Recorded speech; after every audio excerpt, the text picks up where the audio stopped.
तो हेलो दोस्तों, कैसे आप लोग? आई होप आप लोग बहुत अच्छे हो। मैं हूं दीपंकर और आप लोग देख रहे हैं मैट क्रिएशन। तो गाइस, आज का जो वीडियो का टॉपिक होने वाला है, आई होप आप लोगों ने थंबनेल वो देख लिया है। तो दोस्तों, वीडियो को फटाक से शुरू करेंगे और देखेंगे वीडियो के अंदर क्या कहा गया है। ठीक है, तो गाइस चलिए बिना किसी बकचोदी के शुरू करते हैं।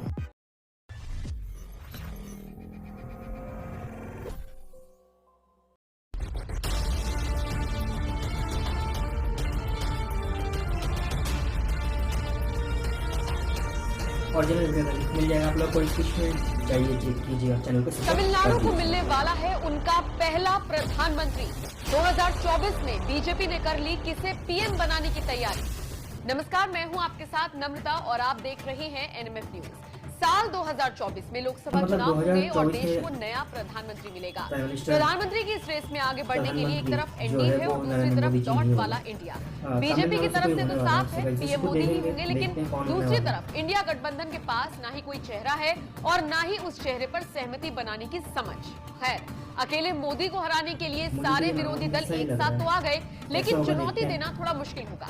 सब जानते हैं बीजेपी के पास अमित शाह जैसे चाणक्य हैं जो किसी भी चुनाव में अपने प्रतिद्वंदी को कमजोर नहीं समझते। और यही वजह है कि जहां जहां बीजेपी को जीत की उम्मीद है वहां वहां तो बीजेपी मेहनत कर ही रही है, लेकिन जहां उसकी उम्मीदें कम है वहां पर भी वो अपनी पैंट बनाने के लिए एडी चोटी का जोर लगा रही है। और इसका अंदाजा बीजेपी के बड़े नेताओं के दक्षिण दौरे से ही आप लगा सकते हैं। और तो और दक्षिणी राज्यों की धरती से ही अमित शाह आवाज बुलंद करते हुए कहते हैं कि साल 2024 में तमिलनाडु से ही पीएम होगा। अमित शाह की मंशा तो साफ है कि किसी गरीब परिवार के तमिल को भारत का प्रधानमंत्री बनाना चाहिए।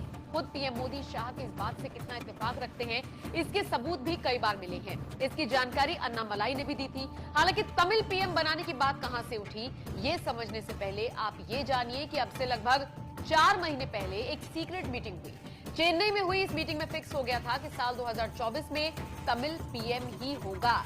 ये जानकारी आते ही तरह तरह की बातें होने लगी। कहा जाने लगा कि क्या इस बार तमिलनाडु बीजेपी के अन्नामलाई को पीएम बनाया जाएगा या फिर बीजेपी की नजरों में कोई और है।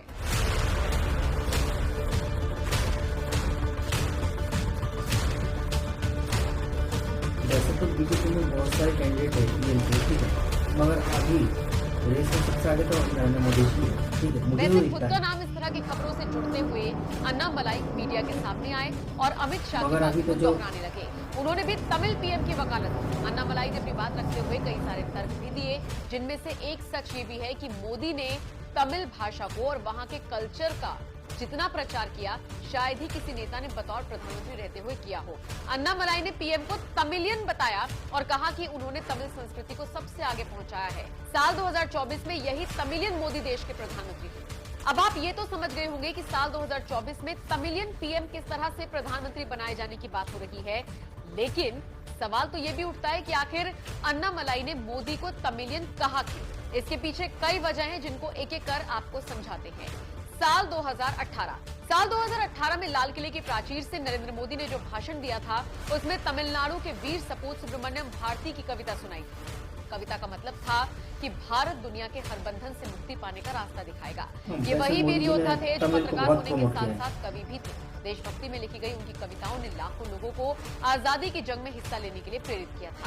साल 2019 में जब चीन के राष्ट्रपति से पीएम नरेंद्र मोदी ने मुलाकात की तो वो पूरी तरह से तमिल परंपरा को फॉलो करते हुए नजर आए। लुंगी पहने, कंधे पर शॉल ओढ़े पीएम मोदी ने बेहद गर्व के साथ शी जिनपिंग का स्वागत किया था। पीएम मोदी ने इस दौरान एक कविता का तमिल संस्करण भी पेश किया था। इसी साल जब उन्होंने यूएन में संबोधन दिया था तो उस वक्त भी तमिल के प्राचीन और प्रसिद्ध कवि कनियन की कविता सुनाई थी। दुनिया में अपनेपन के भाव का संदेश देने के लिए पीएम मोदी ने कविता साल 2000 सरदार वल्लभ भाई पटेल की 145वीं जयंती के मौके पर राष्ट्र को संबोधित किया था। इस दौरान भी पीएम ने जाने माने कवि की लंबी कविता सुनाई थी और देश को अपना संदेश पहुंचाया था। तमिल जनता ने उस दौरान पीएम मोदी को भर भर कर प्यार दिया था।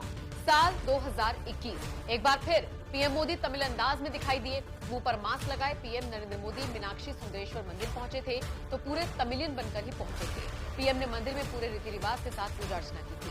साल 2022 देश की राजधानी दिल्ली में कर्तव्य पथ का उद्घाटन करते हुए पीएम मोदी ने राष्ट्रकवि सुब्रमण्यम भारती का फिर से जिक्र करते हुए उनकी कविता पढ़ी और उसका मतलब भी समझाया। उन्होंने कहा, राष्ट्रों के समूह में भारत एक महान देश है। साल 2023 बात करें इसी साल की तो 28 मई को पीएम मोदी ने नई संसद का उद्घाटन किया तो सेंगोल को स्थापित किया। चोल साम्राज्य राज्य से जुड़े इस सेंगुल का जुड़ाव तमिलनाडु से ही था। इसको स्थापित करने का मकसद ये संदेश देना था कि अब संसद सनातन धर्म के हिसाब से ही चलेगी। कहा तो ये भी जा रहा है कि साल 2024 में पीएम मोदी बनारस नहीं बल्कि तमिलनाडु की किसी सीट से चुनाव लड़ सकते हैं, जिसके लिए बीजेपी अभी से ही तैयारियां कर रही है। और अगर ऐसा होता है तो तमिलनाडु को मोदी के रूप में उनका पहला प्रधानमंत्री मिलेगा और इसीलिए हर तरफ चर्चा हो रही है कि तमिलनाडु को उनका पहला पीएम मिलने जा रहा है। बहरहाल अब आप इस जानकारी। तो दोस्तों वीडियो होते हैं पर खत्म, और आप लोगों ने भी देखा, मैंने भी देखा। तो बात ये है कि मोदी जी तमिलनाडु से खड़ा होंगे, चुनाव में खड़ा होंगे, वहीं से जीतेगा, जीतने के बाद फिर प्रधानमंत्री का उम्मीदवार बनेंगे। तो इससे क्या होगा कि जो सांसद, प्रधानमंत्री होने के लिए जो सांसद होना चाहिए, ठीक है, सांसद का जो टैग होना चाहिए वो मोदी जी को मिल जाएगा। फिर जब वो प्रधानमंत्री बनेंगे, ठीक है, तो फिर वो कहाँ से प्रधानमंत्री बनेंगे? तमिलनाडु से। तो यही था पूरा बात, ठीक है। पहले तो मैं सोचा था यार ये कैसा हो सकता है कि 24 में प्रधानमंत्री नरेंद्र मोदी जी नहीं कोई और होने वाला है। मुझे थोड़ा डाउट भी फील हो रहा था, ठीक है, मगर वीडियो पूरा देखने के बाद आप लोगों के साथ पूरा जो मामला है वो पता चला है, ठीक है। तो वैसे तो मोदी जी इंडिया का जहाँ से भी खड़े हो जाए वहीं से जीत जाएंगे। वैसे मैं भी चाहता हूँ कि वैसे ही जैसे तमिलनाडु से मोदी जी चुनाव लड़ने जा रहे हैं और वहाँ से जब जीतेंगे तो फिर वहाँ का जब प्रधानमंत्री हो जाएंगे, वैसे ही मोदी जी जो हमारा वेस्ट बंगाल है वहाँ पे भी आए और वहाँ पे भी खड़े होकर चुनाव जीते और यहाँ से प्रधानमंत्री बने। तो दोस्तों आप लोगों को वीडियो कैसा लगा? अगर वीडियो आप लोगों को अच्छा लगा तो वीडियो को लाइक शेयर कर दीजिए, और अगर आप लोग किसी तरह का और भी नॉलेजेबल वीडियो देखना चाहते हो तो चैनल को सब्सक्राइब कर लीजिए। तो दोस्तों मिलेंगे नेक्स्ट वीडियो में नेक्स्ट टॉपिक के साथ। तब तक के लिए जय हिंद, जय भारत।